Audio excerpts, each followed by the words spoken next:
بسم الله الرحمن الرحيم. الحمد لله والصلاة والسلام على سيدنا محمد رسول الله صلى الله عليه وسلم. بكم في لقاء جديد، واليوم تعليق بسيط وإضاءة خفيفة عن شيء أنا شفته في مسلسل زان ده، المسلسل اللي بيعرض حاليا في رمضان.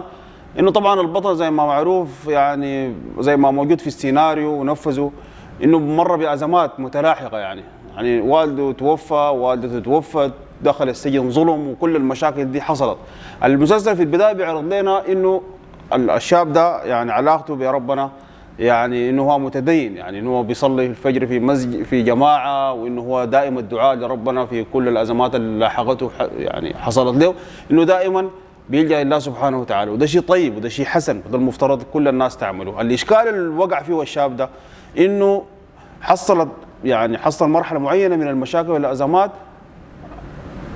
ما قدر يواصل في صلاته، وما قدر انه يحاول يتقرب من ربنا. فللاسف عمل شنو؟ انقطع عن الصلاه، اتجه الى اتجاه مخالف تماما. ده بينطبق عليه قول ربنا سبحانه وتعالى: ومن الناس من يعبد الله على حرف، فإن أصابه خير اطمأن به، وإن أصابته فتنة انقلب على وجهه خسر الدنيا والآخرة، ذلك هو الخسران المبين.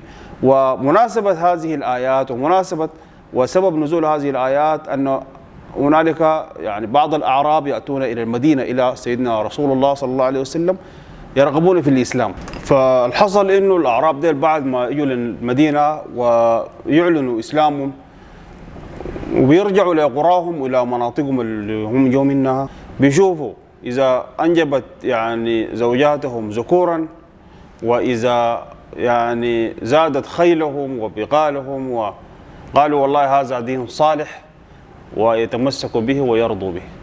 وإن حدث غير ذلك، إذا أصابهم القحط أو إذا أصابهم غلة المطر أو ضيق الحال، قالوا والله هذا دين سوء. فالحصل بالضبط إنه الشاب ده لما حصل له الأزمات دي وقف الصلاة وقطع علاقته بربنا سبحانه وتعالى، وهو بذلك وكأنه يعبد الله على حرف. الحرف اللي هو شنو؟ الحرف اللي هو عليه طرف، يقول لك حرف الحبل طرف الحبل. ومن الناس من يعبد الله على حرف، على شك، هو ما مقتنع تماما وهذه من علامات النفاق من الله. ومن الناس من يعبد الله على حرف، فإن أصابه خير اطمأن به، وإن أصابته فتنة انقلب على وجهه رجع إلى ما كان عليه خسر الدنيا والآخرة، ذلك هو الخسران المبين. والأمثلة كثيرة. ممكن نضرب مثل بأنه في مثلا واحدة معينة عايزة تدعو ربنا سبحانه وتعالى ليل نهار على أساس أنها تتزوج بعض الناس، ففي حال أنها هي ما تزوجته أو هو تزوج غيرها أو كذا، ترتد عما كانت تفعل من عبادات، وبترجع عن العبادات وبتوقف.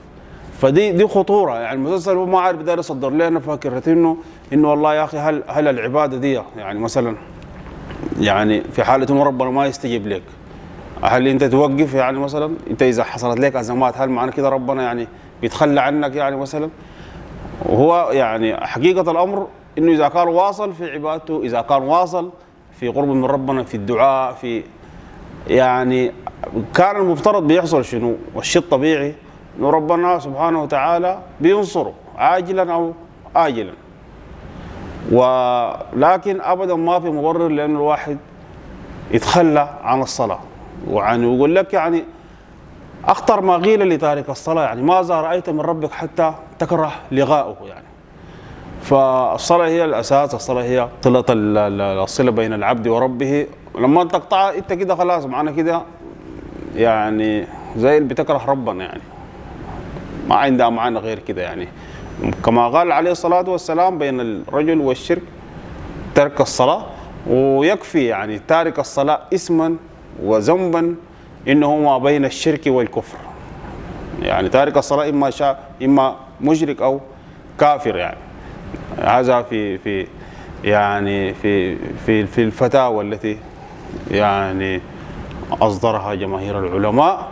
وأخطر ما في الأمر إنه ده اتجاه خاطئ.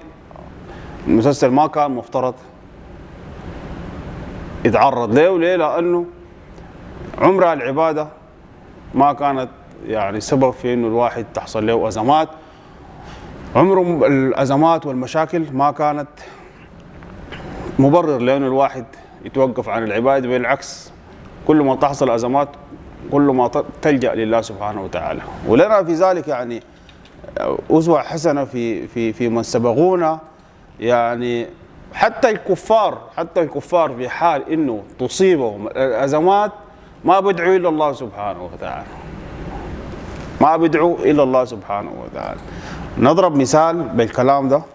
قال سبحانه وتعالى: فإذا ركبوا في الفلك دعوا الله مخلصين له الدين فلما نجاهم إلى البر إذا هم يشركون. وأيضا قول سبحانه وتعالى: هو الذي يسيركم في البر والبحر حتى إذا كنتم في الفلك وجرين بهم بريح طيبة وفرحوا بها جاءتها ريح عاصف وجاءهم الموج من كل مكان وظنوا أنهم أحيط بهم دعوا الله مخلصين له الدين لئن أنجيتنا من هذه لنكونن من الشاكرين. فلما أنجاهم إذا هم يبغون في الأرض بغير الحق يا أيها الناس إنما بغيكم على أنفسكم متاع الحياة الدنيا ثم إلينا مرجعكم فننبئكم بما كنتم تعملون. نفس المعنى يعني الناس راكبين في الفلك هي كويسة ما بيدعوا الله ولا عندهم دير المشركين. أول ما غازفت الأمواج وكذا دعوا الله مخلصين له الدين، تركوا أصنامهم وتركوا آلهتهم وتركوا كل شيء ودعوا الله سبحانه وتعالى. فشوف ده المشركين إذا كانوا مشركين كويس في لحظة الاضطرار دعوا الله سبحانه وتعالى. فكيف يعقل إنه رجل أصلا مؤمن وموحد زي الشخصية بتاع الزان ده كويس إنه يعني بسبب إنه مرت به بعض الأزمات يتوقف عن دعاء الله سبحانه وتعالى وعن الصلاة. فده عملية بالمناسبة عملية نفاق، خوف إنه يتصدر هذا المفهوم إلى العامة باعتباره مسلسل مؤثر ويتم يعني مشاهدته من قبل قطاع واسع من الناس. فأنا داير بس أوضح فكرة إنه العمل ده يعني حتى إذا تسرب إلى أفهام بعض الناس إنه ده الصح فده أكبر خطأ، دي أكبر مشكلة إنك تقطع علاقتك بربنا ويسبب إنه حصلت لك بعض الأزمات. الصح إنه تعبد الله وإنت موقن بإنه والله يا أخي أقدار ربنا سبحانه وتعالى كلها خير، وأمر المؤمن كما قال عليه الصلاة والسلام كله خير، فإن أصابته سراء شكر فكان خيرا له، وإن أصابته ضراء صبر فكان خيرا له. ويعني الكلام ده بس للمؤمن. إذن الواجب علينا إنه الناس تصحح المفاهيم الخاطئة. المفهوم الخاطئ بتاع إنك أنت تعبد الله على حرف. أنا بدعي ربنا سبحانه وتعالى أيام الامتحانات يا رب تنجحني توفقني. في ناس ما بيصلوا إلا أيام الامتحانات، في ناس ما بيصلوا إلا إذا حصلت لهم يعني إذا حصل لهم مثلا مرض أو حاجة يعني عنده حاجة معينة أول ما الحاجة دي تتحلى بيقطع صلاته وكذا. فدي مشكلة كبيرة جدا. احنا ما نرهن عبادتنا بربنا سبحانه وتعالى بأحداث معينة، ما نعلق العبادة دي بأفعال. العبادة تكون هي مستمرة لأنه هي دي ربنا سبحانه وتعالى خلقنا من أجلها. قال سبحانه وتعالى وما خلقت الجن والإنس إلا ليعبدون. العبادة الصلة بين العبد وربه تكون في كل الأحوال، في حال الرخاء في حال الشدة. وكما قيل يعني يعرف ربك في الرخاء يعرفك في الشدة، بمعنى إنك أنت يعني لما أنت تعبد ربنا سبحانه وتعالى بصدق بإخلاص بدون حرف بدون شك كويس في كل أحوالك، صدقني تماما أنت في كل الأحوال بتكون راضي. جاء خير بتحمد ربنا سبحانه وتعالى، وإذا جاتك حاجة أنت ما بترضاها أو ما متوافقة مع هواك، وإذا جاتك حاجة ما متوافقة مع هواك حاجة قاسية عليك، فأنت هنا برضه بتكون راضي. ليه؟ لأنه كل الأقدار دي يعني مسطرة من ربنا سبحانه وتعالى وكلها لحكمة. فهي تذكرة وهي يعني معلومة خفيفة حبيت إنه أنا أذكرها. وفي الختام تقبلوا خالص التحايا أخوكم محمد عصام حمزة، السلام عليكم ورحمة الله وبركاته.